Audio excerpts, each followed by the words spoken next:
Hi Mira, I just wanted to make a video response to your video, and I wanted to tell you that I'm an English teacher here in Mexico, and it's kind of hard because I also love Japanese culture and Japanese anime. And so what happens is that I tend to forget my Japanese, and I do not forget Spanish, of course, because I'm living here. But sometimes what happens is like at school, I don't practice Spanish, but with the secretaries or with the cleaning ladies. And sometimes when I speak in Spanish again, I'm speaking like the cleaning ladies, and which I'm not supposed to. I'm supposed to speak like more professional way. So I noticed that even though I'm teaching English, my students speak Spanish too, right? So sometimes I teach doctors or engineers, and I cut myself speaking Spanish in a very basic way. So I told myself I must listen to radio, and I started doing that. I listened to talk shows so that I could have like a more professional Spanish, because although my students are trying to learn English outside of the classrooms, when they have their questions and they want to talk about, international things or whatever, I must reply, in a professional manner. And another thing that I've noticed is that I started, of course, forgetting my Japanese. And why wouldn't I forget my Japanese if I am not studying it as much as I would want to? But why is that I don't study it that much? Well, that's because if I'd studied my Merry Christmas, by the way. If I'd studied Japanese, what happens is that my brain will start speaking in Japanese, and I've noticed that a lot.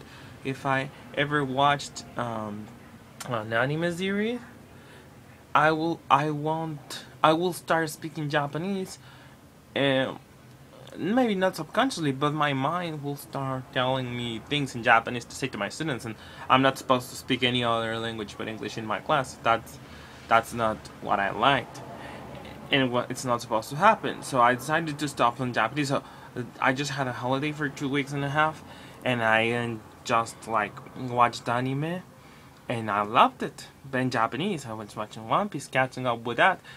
But since I'm back to classes, I am. This is the first day of my work when I started working again, and I noticed my English is going weird. In fact, my cousin's boyfriend is from California. He came visit, and when I wanted to say something, I noticed that my English was. I couldn't finish the idea the one I wanted to, because, it wasn't making any sense.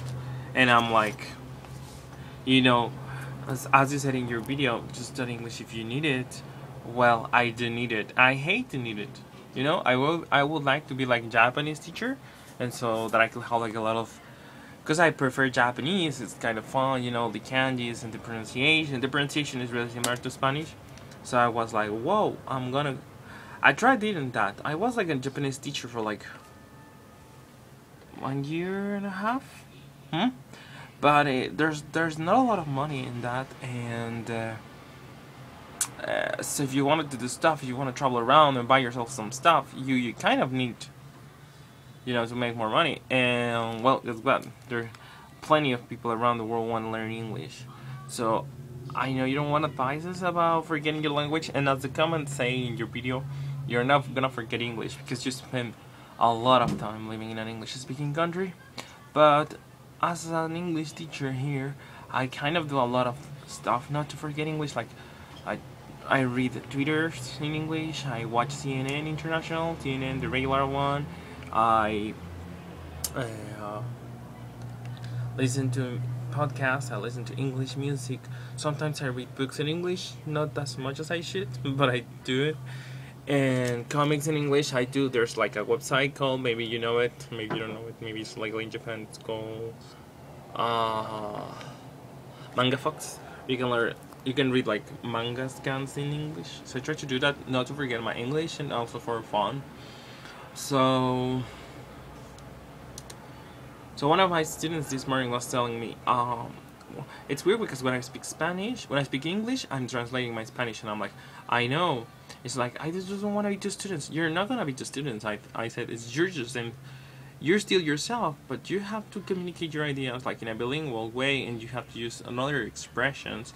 That's not killing your identity. It's just finding another way to say the same thing. So if I have to wrap up, and if I don't want to give you an advice, but I just wanna like cheer you up and tell you it's completely normal if you're mixing your languages. It happens to everybody everywhere, especially if you move to a foreign country like I did. I lived in Canada for 4 months, 2007, and I haven't forgotten my English, thank goodness, because I did it. But I had to keep like paying attention to it. So I know of a few Japanese people who learned Spanish and then went back to Japan, and they haven't forgetting it, but because they like study it. But you know how Japanese are, like they read their dictionaries all the time and stuff like that. If you don't want to forget your English, you won't. You will find ways to practice it, like I do, like I did. And if you don't want, and if you don't care, if you just want to improve your Japanese and like submerge yourself in Japanese 24/7, do thumbs up. I wish I could do that. I wish I could be in Japan. I've never been there. Did you got lucky, or you got fortunate, blessed? I don't know what you call it. But if you have the opportunity to learn more Japanese, by all means, keep it up. Okay. Peace out. Mira, I hope you liked the video. Bye bye.